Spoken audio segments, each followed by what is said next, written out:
Okay, the topic of our discussion is whether Ayn Rand would support Ukraine. And I think this issue is quite controversial nowadays because, for instance, the American Libertarian Party is very actively opposed to any support extended to Ukraine. And broadly speaking, I think in the public's eye, Ayn Rand is associated with the same part of the political spectrum as the Libertarian Party, although she didn't self-identify as a libertarian. So that's why I'm really interested in that issue. So I don't want to speak for Ayn Rand because it's always tricky. She was a genius, and she always approached these kind of topics from a new, original perspective. So I can give you my best guess, and I can give you my opinion certainly, and the opinion of many people who consider themselves objectivists. And so I believe that she would be adamantly against Russia. There's no question about that.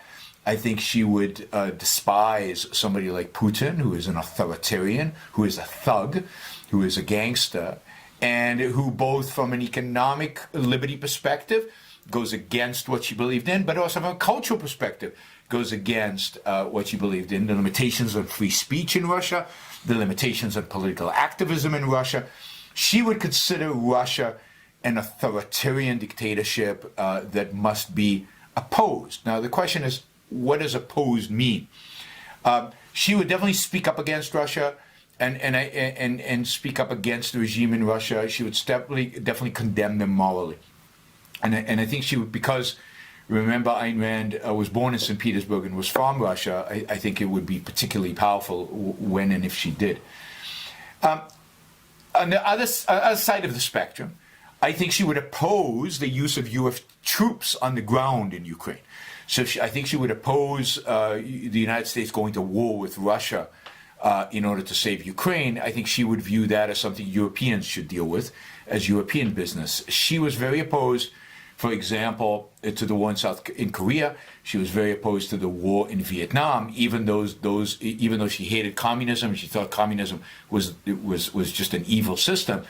She didn't think American kids should die protecting South Vietnamese from communism. That was the job of the Vietnamese. They needed to protect themselves.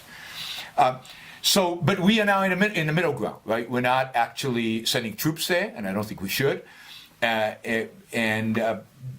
is this political support, which I think she would support. And then there's the question of should we be sending arms to Ukraine? Now, I believe we should. I think it is part of our self-defense. I think in the world in which we live now, put aside if America was a perfect republic, but in the world we live in now, and the United States, whether it should be or shouldn't be as a member of NATO, it is a member of NATO, it has commitments with regard to NATO. In that sense, it has commitments with regard to the protection of Europe.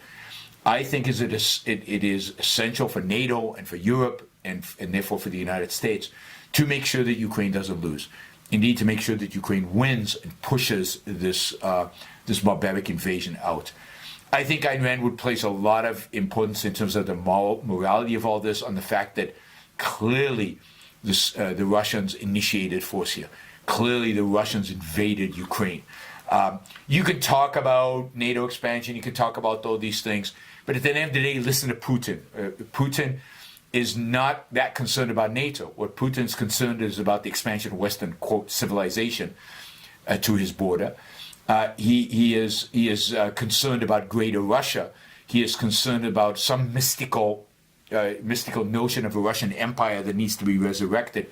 These are all authoritarian, primitive, and illegitimate reasons to go to war, and she would oppose that. I think she would support the arming of the Ukrainians, probably in a similar way to the way we armed the British in World War II, through some kind of lease agreement that get paid off over the long run, because it is, after all, U.S. taxpayer money. But I think this should be taken out of the defense budget. This is part of defending, I think, the interests of the U.S. Interestingly, and it's important to note, Ayn Rand was against being in NATO because she believed the Europeans were rich enough, successful enough to defend themselves. And she thought that the United States didn't have a direct interest in terms of protecting individual rights in protecting Europe, and that, again, Europe could do it themselves. And I think that's true. I mean, Europe today is super rich. If the Germans were serious about protecting Europe, it wouldn't be that hard for the Germans and the French and the Swedes and the rest of them to put the resources together to protect themselves. So are you saying that maybe being a part of NATO and being essentially protected by this security umbrella of the US really made Europeans lazy maybe about protecting themselves? Absolutely. And remember, they've been protected since World War II. So they were protected from the Soviet Union for a long, long time. It made them cushy and comfortable. They were under the American nuclear umbrella. America had troops there, still has massive numbers of troops there. It had equipment there. The Europeans didn't have to worry about defending themselves because they knew they could rely on the United States. And I think that this made them overly comfortable. I think the Germans negotiating deals with the Russians and getting energy from Russia and making themselves completely dependent on Russia, they did it because they thought, oh, well, there's never going to be any risk because we've got this, Mother America protecting us. But like all welfare, like all giveaways, this has a price. It really has a price. And I think Europe is paying that price today. If NATO was a European enterprise, focused in European defense, then maybe they would take it more seriously, and then that would be great, and maybe Putin would have hesitated before invading Ukraine. Or maybe they wouldn't have, and maybe their corruption and maybe their weakness would have bubbled to the surface sooner, and maybe we would have seen other crises and issues, but they would have been European crises and issues, and they would have had to learn the lessons from them. I don't believe that the United States should just grant protection to every democracy out there in the world. We can form alliances, certainly, but I think the Europeans have exploited that alliance in a way that is not healthy for them. What if it was an alliance with built-in proportional participation, let's say? I certainly think that would be a lot better, but you have to take also into account the fact that it's unlikely that European troops will ever be sent to America to defend America. America doesn't face a threat. And much more likely that American troops will be sent to Europe to defend Europe. And so that is not proportional GDP-wise. That's not the proportion for economy size. That's proportion in terms of risk. So the United States should, if it was a member, should be a minor member, not a major member. The major participant should be the people who face the risk. And then they would take the risk seriously. But if they don't bear the cost, we know incentives, right? We know economics and incentives. If they don't bear the cost both in human life, but the cost in terms of dollars, then they act irresponsibly. And that's what we've seen in Europe. But look, with regard to Ukraine, one of the challenges that you have with the Libertarian Party, and we talked on another segment about libertarianism, there is a sense in which many libertarians view the U.S. government as the enemy. They view any government as an enemy because they come at everything from the perspective as anarchy. But the U.S. government is their proximate enemy. It's the enemy in their face. And their view is the enemy of my enemy is my friend. Therefore, they are willing to cut deals with the Putins of the world in order to defeat the American government. And this is what makes, I think, libertarianism so distasteful. The reality is, as bad as the American government is, and I'm a huge critic of the American government, life in America is pretty good. And partially it's pretty good because we still have rule of law. We, most part, have free speech. We, for the most part, have our liberties protected. Life in Russia is horrible. Life under Putin is offensive and oppressive. America is a much better country. And America still creates an environment in which individuals can succeed and flourish and build businesses and be prosperous and trade with one another. And to pretend that that is not the case, to pretend America is an evil place and that the American government is this evil enterprise, I think is dishonest, and I think is counterproductive, and I think it makes libertarianism look kooky, crazy. People live in America. They have good lives in America. They enjoy America. And yes, the government does things they don't like, and they does a lot of things I don't like. But they don't view it as the enemy, and they certainly don't prefer Stalin or Putin to it. But it seems like many libertarians do, and I think that turns people off, and I think it's one of the real difficulties in getting people committed to free market ideas is they start associating all free market ideas with this kookiness. And that's why I try to separate myself from libertarian, that label, because I don't want to be associated with people who think that Putin's okay. There's also now a trend among libertarians to kind of admire Putin standing up to the left. Conservatives certainly have this, but so do some libertarians. So libertarians are now taking on kind of conservative social issues. They're supporting Putin's conservative social issues. Really, this is what libertarianism has come to. So I think there are a lot of issues with the modern libertarian movement, with the modern, certainly with the political party. There are, of course, not all libertarians are like this. Not all libertarians support Putin, but certainly many influential libertarians in Europe have this issue and have this problem, and it is one that I think is very negative for the broader perception of those of us fighting for free markets and fighting the American government. But I fight it from the perspective of better government. It's a better government, and the foundations are pretty damn good, right? The founding fathers created something beautiful. We can improve it, I think. We can make it better, but what they did was amazing. You start with that. You start with the fact that the last 250 years have been amazing to be alive in. And today, as a human being, to live in America in particular, it's never been better. Any time in human history to be alive, certainly from a material perspective, but even in terms of liberties. And particularly if you're a little different, right? If you're gay, never been better to be alive in America than today. If you're a minority, never. We have to acknowledge the positive, not just focus on the negative. And one of the problems I think from a marketing perspective we have is that we spend way too much time on the negative and way too little time on the positive. And building on the positive, one of the things we should say is, why are things so positive? Because we've allowed some freedom and liberty in that area. Well, how about expanding it to all areas, and therefore we could have more positives? That is a much more powerful message, I think. It seems to me that this mistake, which part of the libertarians are making, is not inherently built into the ideology, but rather it's an illogical mistake. It's a mistake in judgment, in reasoning. Because if you have certain values, if you value freedom, it implies that you should be able to compare less versus more freedom. And although this more freedom might not be necessarily the same amount of freedom which you aspire to, it's still better logically than less freedom, right? I think that's right, but there is an ideological streak within libertarianism that is motivated from anger and motivated from hatred and has elements of nihilism. There's a little bit of that is similar to the left, to the radical left, that is motivated by resentment and therefore wants to smash the state. I think many anarchists are nihilists. I think they completely realize that the end result of smashing the state is violence and mayhem and chaos and anarchy, and they don't care.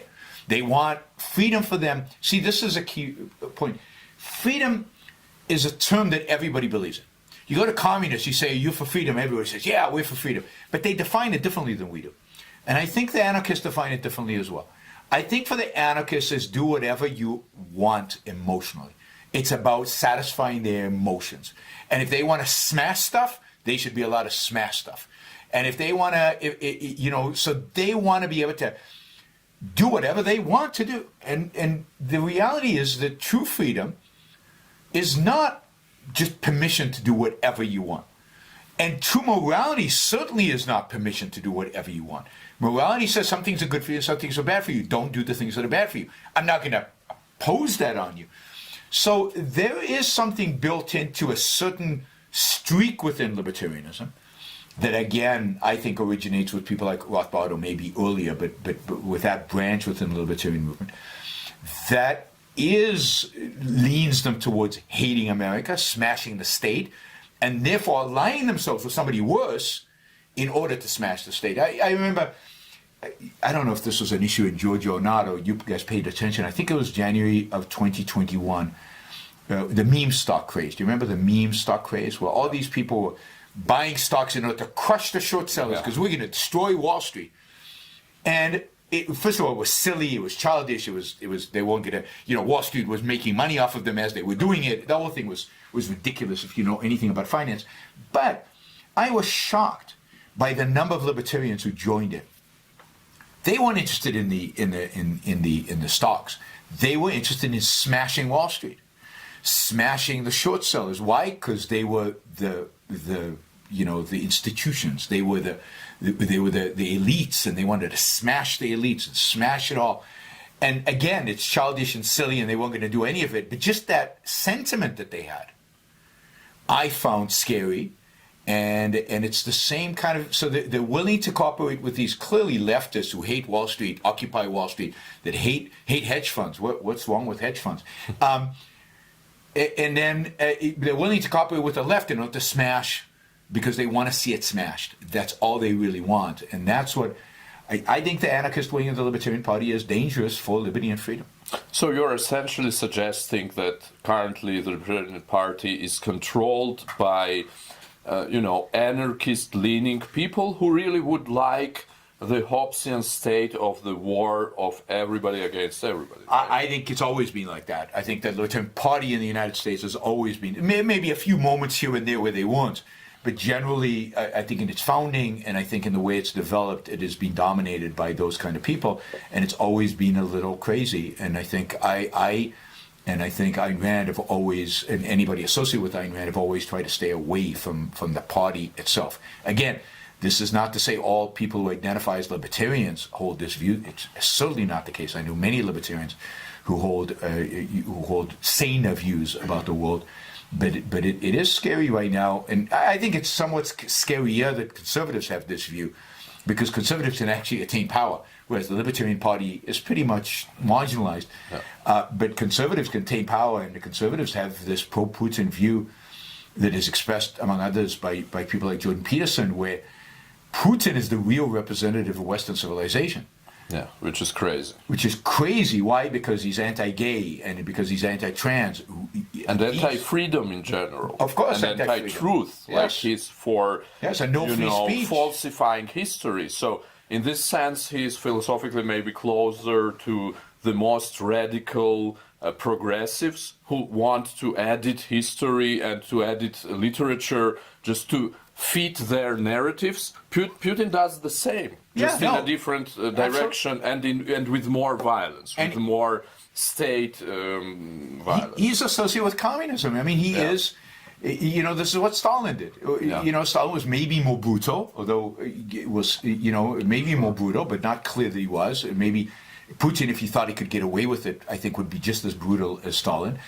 But, he is no different than communist leaders of the Soviet Union and Maoist China in terms of rewriting history, in terms of not allowing free speech, in terms of willing to see as many of his soldiers die on the battlefield for what? To sustain his regime and to sustain his prestige, nothing more than that. He is the bad guy. He is one of the representatives of evil on this earth. And to compare him to the leaders of Western Europe, who I don't like any of them. I mean, I would not vote for a single one of them, and I criticize them all the time. But it's just no comparison. And even to compare him, so I visited Kiev many times. I've spoken, giving talks in Kiev, and I visited Moscow and St. Petersburg a couple of times. And just from a visit, I can tell you that the difference was enormous. Kiev was clearly a city moving west. It had a certain vibrancy to it. Young people in Kiev wanted to be Western. They had a general sense of value and freedom. Again, not to the sense that we mean it, but at least to some extent, culturally, they seemed to feel like they could say anything and do anything. They seemed liberated in some fundamental sense. I had a very different sense in Moscow and in St. Petersburg. The sense was of fear, of caution, of oppression, a certain cultural darkness. There wasn't the vibrancy that you got in Kiev. There wasn't this dynamism that you saw in Kiev. I think the cultures, even 3, 4, 5 years ago, were starting to be very different, and that's what scared Putin. I think what really scared Putin is the fact that Ukrainians were moving westwards culturally, and that he was trying to keep Russia in the Dark Ages, in a sense, keep Russia this dark, Christian Orthodox, oppressive place, as most of its history has been, unfortunately. And he was worried that the influence of the West would reach Moscow. So Ukraine, and yes, Ukrainian politics is corrupt. Yes, Zelensky is probably not an ideal president, although I think he's the best war president since Churchill. I can't think of a better war president in terms of motivating his people, in terms of showing bravery and courage, amazing leadership. I mean, stunning. But yes, maybe he was corrupt, a little corrupt before. Maybe he tolerated corruption more than he should have. Maybe he silenced his opposition in ways that he shouldn't. But again, to compare him to Putin, it's not at the same level. It's not even close. Ukraine was moving in a positive direction. Ukraine was moving towards greater freedoms, greater liberties, I think both economically and culturally. I think the fact that a comedian could get elected in Ukraine is a big plus in my book. I wouldn't be surprised if a lot of the reasons why he allowed for some of the corruption, allowed for some of the mistakes to happen, well, he was a comedian. I mean, you have to learn something about politics before you can really lead in politics. I think the real test of his will be after the war. Can he then take this kind of leadership and apply it to everything else? But it's, in every respect, Ukraine was a freer place, a better place than Russia. It wasn't anywhere near where we wanted to be, but again, you have to be able to tell degrees. And I think Russia is over the threshold. Russia is an authoritarian state. Ukraine was at the beginning of the process of being a free state. And that's huge, and it was moving in the right direction, and that's huge, and that should be supported. So I give Ukraine my full moral support. I'm happy to donate money to the Ukrainian cause. I'm not quite willing to go fight for them, but I'm also too old for that. But I am willing to help that cause, because I think I think defeating Putin would be a phenomenal. I think basically they're fighting for freedom against darkness and authoritarianism.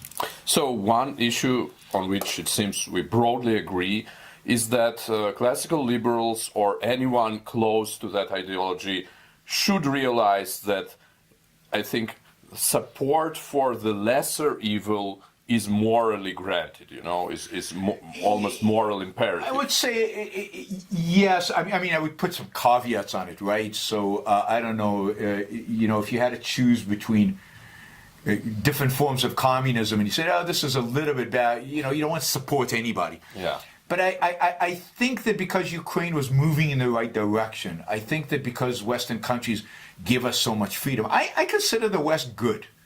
A small g, not great, but I consider the West fundamentally good. I consider Russia fundamentally bad. I consider China, it's interesting, China's evolved. 10 years ago, I thought China was heading in a good direction. I was very optimistic about China. I thought it was going to do great things, and I thought they were really liberating. Now I consider China bad and moving in a worse direction.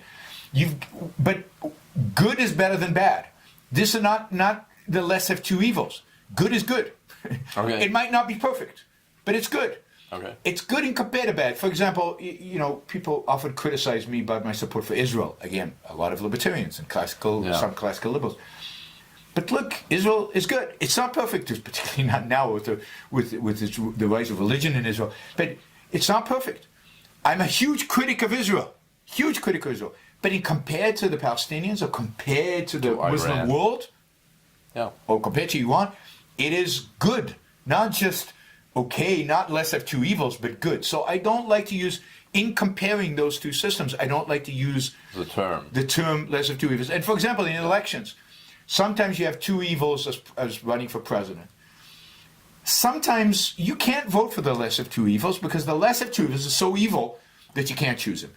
Sometimes the less of two evils is good enough, right? And you vote for them. Yeah. But I would say the difference between Ukraine and Russia is definitely large enough and significant enough to support Ukraine wholeheartedly. We can then put pressure on them to reform and become better as a country after the war. But right now, the forces of darkness, which I think Russia represents, the anti-Western, anti-civilization. I'm the opposite of Jordan Peterson. I think Putin is the enemy. And I think Putin is the same as you said, the progressive leftists who want to destroy Western civilization. There's no big difference between extreme right and extreme left. They are, in a sense, the same when it comes to wanting to destroy Western civilization. And I think if we believe in liberty and freedom, or any sense of liberty and freedom, we have to support Ukraine and oppose Russia. Maybe we should even add for the listeners who are kind of influenced by Putin's propaganda, or maybe by some of the misrepresentation of the reality on the libertarian side of the spectrum, is that the Ukraine, when we are saying the Ukraine was moving towards freedom, we don't mean the West in the sense of wokeness or anything like that. Yes. We mean that overall freedom was growing there. Yeah, but let's also remember that, I mean, this is another problem that we have, right, because of left and right. But some of what the left has done is good. Yeah. So I think gay people should be able to marry, right? And that's an agenda of the progressive left that they were right on. And I'm glad that they won. I think that racism is evil. And there is racism, and there has been racism. Certainly in America, there's a history of racism. I think we should eradicate racism. Now, I don't think their way of eradicating is the right way. I think that they are racist and they become racist. But I think they're emphasizing the racial issues is important, and we should acknowledge it as people who love freedom and who don't believe in discrimination, and certainly don't believe in organized discrimination, but even in personal discrimination. We should support the idea that racism is evil. So I don't want to even lump together everything the left stands for as being evil. Certain things they do, certainly in economics, and certain things in terms of the way they're promoting their agenda today, and maybe trans issues, which a lot of it I reject. But there's also some good there, and let's not reject that. So I think one of the differences between Kiev and Moscow was that in Kiev you could be gay. Yeah. And in Moscow you could not. There were real consequences. I think that's a big deal. You know, certainly for gay people. And I think Ayn Rand, even though she had a negative view of homosexuality, she didn't have a negative view politically of homosexuality. That is, she recognized they had a right to do what they did. And Putin does not recognize that right? And in Kiev they did recognize that right. That is something you would think people who claim to be libertarians would Acknowledge. Yeah. Acknowledge. Yeah. And sadly you don't see that, and it really is sad. Let's also remember there's another really important point here, particularly for Europeans. Putin was not going to stop with Ukraine. I mean, as we're sitting here, important to note, in Tbilisi, Georgia, with Russian troops, an hour or two away, occupying Georgian territory. He invaded Georgia in 2008. He has stated that ultimately he wants to reform the Soviet Union, which involves Georgia. It involves much of this area of the world, but it also involves Belarus. There's already leaked documents talking about unifying Belarus with Russia. It involves Moldova, but why stop there? Why not? Why not Slovakia and Poland and certainly Latvia, Estonia, and Lithuania? You know that if NATO, if those countries were not part of NATO, they would be taken like that, and they're very small and they're very vulnerable to Russian, and they have Russian populations, so he would have the excuse of defending the Russian minority, just like he's using that excuse in Ukraine. Putin's agenda is not limited to Ukraine, and this is why Europe needs to take this super seriously. It's why the best country in terms of opposing Putin, at least, has been Poland, because they know the existential threat exists to them, and of course the Baltic states as well, who are providing arms to Ukraine. So this is not a little war in a little corner of the world that nobody should care about because it doesn't affect all of us. If you love Europe as I do, and you enjoy being in Europe, and in spite of all its problems you view as basically good, you want to see Europe protected. And this war in Ukraine, I think how well the Ukrainians have done is going to cause Putin and any successor Putin to hesitate before they invade the West. What I was really getting at is that, many people on the right seem to perceive this whole affair as a part of, this American fight between the modern left and the modern right.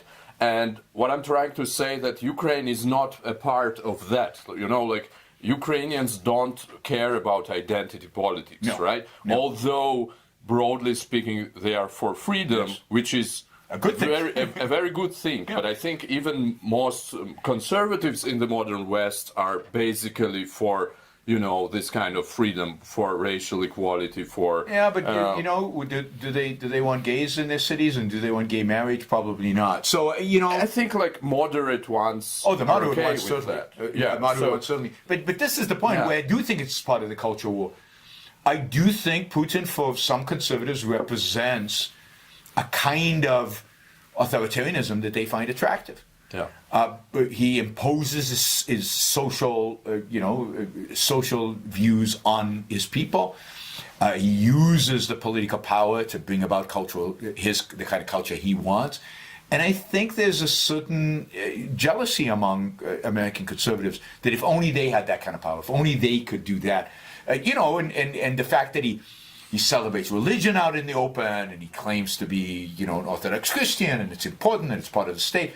A lot of these conservatives would love that. And again, I don't want to lump all conservatives together, because I think most of the conservative movement, certainly most of the historical conservative movement, is anti-Putin, very anti-Putin, very pro-Ukraine. I think it is this alt-right, this new right, and that is attracted to Putin, partially because of the culture wars, and partially because he exudes what Putin exudes As a strong man.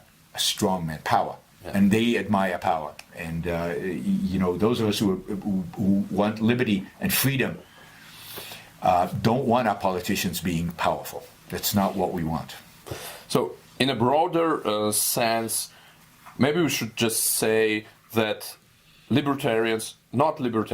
classical liberals, objectivists, should care about values globally, right? Not just. There is nothing inherently classically liberal about only caring about the values in my city or in my country and not elsewhere, right? Absolutely, and I think one of the things that have horrified me beyond Ukraine recently over the last 6 months has been the silence from libertarians over what's going on in Iran, for example. You guys, it's not that far away, and I don't know how much coverage it gets here, and I don't know how much people care about here. But I am really moved by what is going on in Iran. He is one of the most dictatorial regimes on planet Earth, a theocracy that oppresses women in horrible ways, forces them to dress up as if they're things, not human beings. And these girls, young girls, have basically revolted against them. They've stood up to the authorities. They've declared their independence, their liberty, their freedom. What could be an easier cause for all of us to rally around than these young girls protesting and demanding liberty and freedom from clearly authoritarian thugs, who couch themselves in religion? And I've seen libertarians say it's none of our business. Every state, every society should be able to dictate their own code of values, their own. They have rejected universalism, right? This idea that all human beings, have a shared basic fundamental values: life, liberty, pursuit of happiness. These are not just for Americans; these are universal values. The idea of liberty and freedom, which I always thought was universally shared, it turns out it's not. These people, libertarians, in the name of liberty, claim that it's not universal. In many ways, this one is even cleaner than the Putin, because it's not like maybe they love Iran because Iran hates the United States as well. I don't know. Maybe they're the enemy of my enemy. But here's a clear-cut case of people fighting for their freedom, and to me, it's one of the most important issues out there. And I talk about it a lot on I have a YouTube show. I talk a lot about it on my YouTube show, or the demonstrations in China over zero COVID when those students put up white pieces of paper signaling that they can't write because they don't have free speech. Oh my! I was really impacted by that. And again, there was a certain who cares among. And again, the conservatives. I've heard conservatives defend the Iranians because, again, certain types of conservatives, because they would like that kind of political power. They would like that kind of religious power. And many of these conservatives say, oh, we're against feminism. We don't like this idea of women standing up for themselves, right? And you know, and you hear, well, yeah, it's kind of a good idea that women stay in the home and do the cooking. Many very popular conservatives are saying this kind of stuff. And how you say that in the face of what's going on in Iran boggles the mind and really is a betrayal of the values of liberty and freedom. So I think we have now examples to show and to kind of carve out who among us are the good guys and who are not, in terms of, yes, the values of freedom and liberty are universal. I love humanity. I love people. I think people, and I'm the egoist. Remember, I'm the Ayn Rand selfish bastard who only cares about himself, and I am. I only care about myself. But you know, myself includes the value of human life. I understand how valuable human life. I understand the value I get from other people being successful and free and productive and creative and creating art and stuff that I can benefit from. It is in my self-interest that people be free everywhere in the world. And, you know, it doesn't cost me much to say, what a brave woman, how amazing is it that she's standing up to these mullahs and fighting for freedom. I support her. It doesn't cost me anything. It's not like I'm risking my life for it. And I think often the value they get from hearing it, it's hard to imagine just one small example of that. When Solidarity movement started in Poland in 1980, I think, and then Ronald Reagan came to power very quickly afterwards. Ronald Reagan saying that the Soviet Union was an evil empire, saying that they were bad and this was good, saying that the Solidarity movement and the other movements in Eastern Europe were the good guys. You know, afterwards, people in Eastern Europe said that had an enormous impact on them. That gave them courage. It gave them confidence. They knew, you know, that this powerful leader was supporting their cause. It gave them moral backbone. And people don't, I think, underestimate the power of just saying, you're good. What you're doing is right. There's moral support. Moral basically. support is massive, and I think people underestimate that. And I wish we'd see more of that. Our political leaders are completely incompetent and completely pathetic when it comes to that. But at least those of us who claim to be part of a freedom movement, a liberty movement, shouldn't we be speaking up, particularly for the women of Iran, the students of China, Absolutely. And the Ukrainians? It's strangely enough, it also seems this is another issue where progressives, many progressives and many libertarians or far right or new right types converge in their implicitly isolationist view, right? Like the people who seem to be for LGBTQ rights on the left at the same time claim, you know, that we shouldn't challenge Islamic authoritarianism. Absolutely. Which is it's self-contradictory. Absolutely. And people, where they hang gays, where they throw LGBTQ people off of buildings, we shouldn't challenge them because that's their culture. Who are we to judge? But you can judge me here. How come? So that's a very, very prevalent view today, this cultural subjectivism, which it seems like many on the far right, whether they call themselves libertarians or conservatives, share today. That's a paradox because they seem or they pretend to care about those values so much, you know, they can burn buildings, you know, because of these values. At the same time, they have this relativist view that's just not logical, right? Yeah, but this suggests to me that what they really want is to burn down the buildings. Rather than protect the values. Protect the values. And also another aspect maybe is that not enough people realize that sustainability has to be built into the system, you know? Like if we can't sustain freedom across the world, all around the world, we're going to lose it ourselves, right? So if there is a huge anti-freedom country fighting smaller, more pro-freedom countries, it's in our very existential interest, you know, to get involved Absolutely. In one way or another. And again, we're not talking about sending your kids to fight there. We're not talking about even necessarily sending even weapons. We're just talking about standing up and declaring your moral support. And was this example of people were upset because Elon Musk was providing the Iranians with Starlink technology. Why are we interfering in the affairs of... and the Biden administration was willing to pay him to do it. Which, government shouldn't be, maybe should be... But government spends so many things on so many horrible stuff. This is the thing you're going to get upset about? Give me a break. Almost every other dollar that the U.S. government spends it violates my rights much more than them helping to put up Starlink internet service so Iranians can actually get news from the rest of the world. It's just astounding to me. So to wrap up this talk, could you maybe say something about the way objectivism could play a role in this issue? Yeah, I mean, I really think in the issue of classical liberalism or in the issue of, like global support for freedom. I mean, my view is that objectivism really provides the philosophical infrastructure, the philosophical backbone for a real case for liberty and freedom.